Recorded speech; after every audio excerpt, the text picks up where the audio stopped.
Yo, what's going on, guys? Welcome back to the channel. So we're knee deep in this Haltech install, and I didn't get a chance to shoot the gauge, the new gauge setup. So first and foremost, the car is torn apart. So you guys have seen my gauge setup a million times. So I'll go ahead and post some old clips. I used to have 3 gauges over here. One for it was fuel pressure, oil pressure, and then intake temp. Those were all in the center over there. And then right over here, I had an Innovate gauge, which it was a 4-in-1 ethanol, boost, and wideband. And then you can do a variation of other different things. I'll show you clips of that stuff, obviously. Obviously, it's already out, but I didn't get a chance to show you. Here's the old setup that I used to have. And it was clean, don't get me wrong, it was nice. But now that we're setting up this Haltech, we're better off using their stuff. And this is that Innovate gauge that I showed you. So I didn't like the setup over here. I didn't like blocking a good portion of my vision. So that gauge used to sit like right over here, and it would block a good portion of this area right over here, and I didn't like it.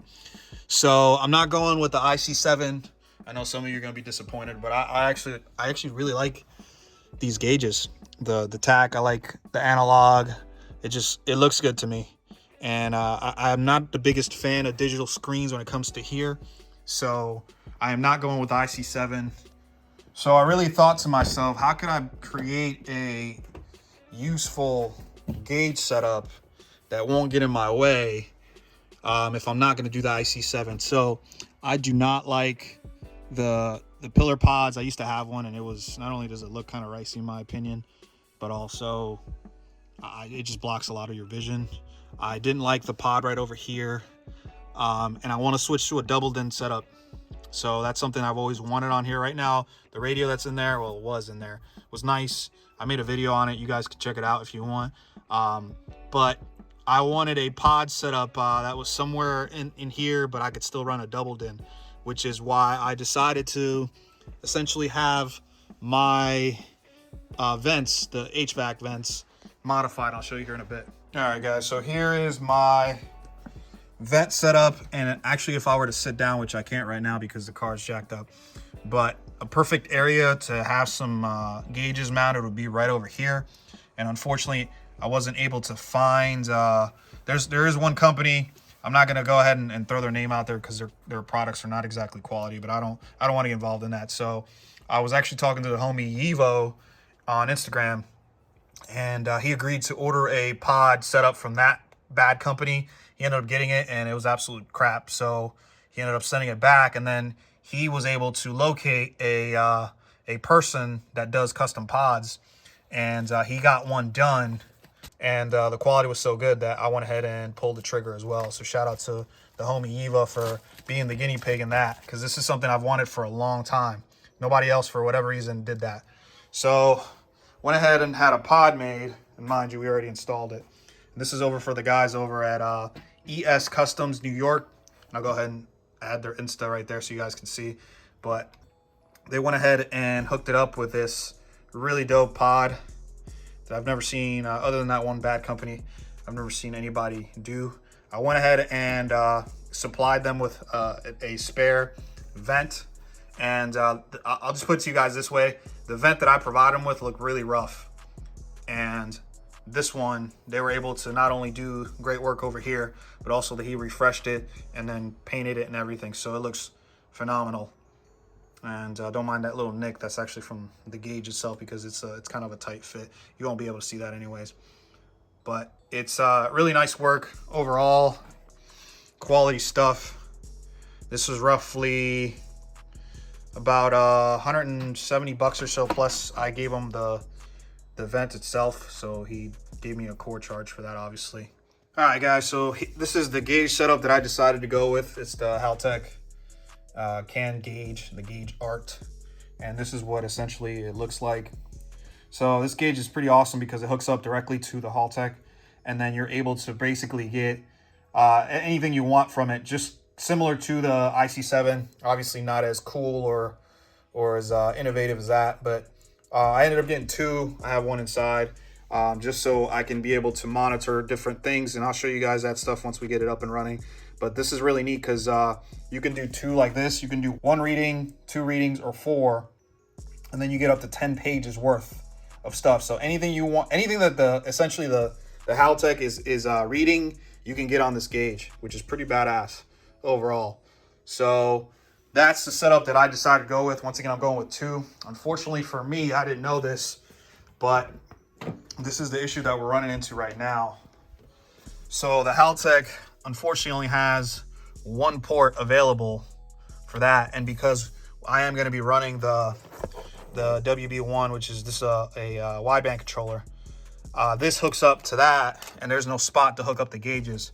One last thing, if you're going to be running this gauge setup and you're using more than 1 of these gauges, you will need a daisy chain cable right over here.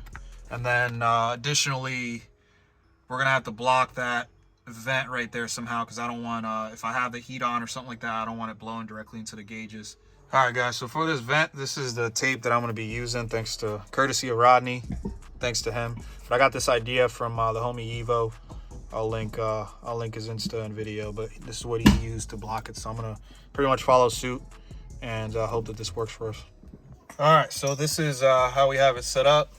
Luckily, Rodney had this stuff and it came in real nice, man. I did like 4 layers of this stuff and it shouldn't move. So we should be good. Several days later. All right, welcome back, everybody. So we finally got the part that we have been waiting for to pretty much complete this setup here. We have the wiring all done. At the moment, CJ's waiting for a mount that's supposed to house this bad boy behind everything, but it hasn't arrived yet. So the issue that we've run into is, if you look at the Haltech right here, the main system, the ECU, it only has 1 port, 1 input port. So at the moment, we're running the wideband through here. So we have the gauges set up here, and the gauges also come with that same connector, same style connector that we see here. And if you're going to run gauges and you're going to run a wideband or any other option, you're going to need to get yourself one of these. So what this does essentially is, it's a hub. It allows you to add multiple different options, whether it be a wideband or anything else, and also run in line more gauges or whatever it may be. So what happens here is we're actually going to take this one out. We're going to replace it with this. That's going to plug into here, and then we're able to free up more slots and get other things plugged in. All right, guys, welcome back. And this is how the gauges look in their final form. As you can tell, that gauge pod is really nice. And this is what it looks like from the cockpit. So as you're driving, I can literally see all the gauges without having to turn my head or anything at a quick glance.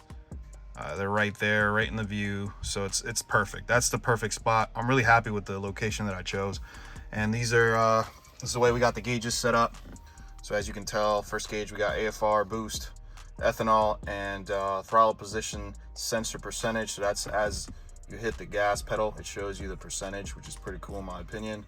And then on the second gauge, we got oil pressure, fuel pressure. Those are in the negatives because we haven't hooked up the sensors yet. You guys will see in the next video. And then we got the battery voltage. For some reason, it reads low when the car's off, but when it's on, it's around 14, so it's good. And then finally, we have air temp. I don't know why it's stuck at 109. I'm gonna get with Chris Carby, the tuner, and see if he can maybe tweak that. I think it has something to do with the old speed density harness and sensor that we're using. But this is overall how it looks.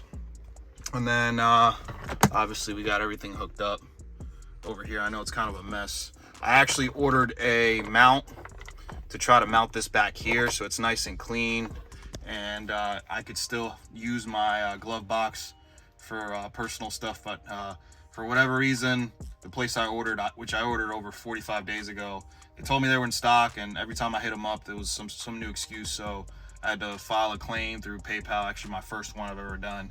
And looks like we're not getting that mount. But either way, I'll probably just end up making my own mount. So the big question, do I like the gauges? I do like them overall. There are some things I don't like. I do like them because obviously everything's from the ECU right over here.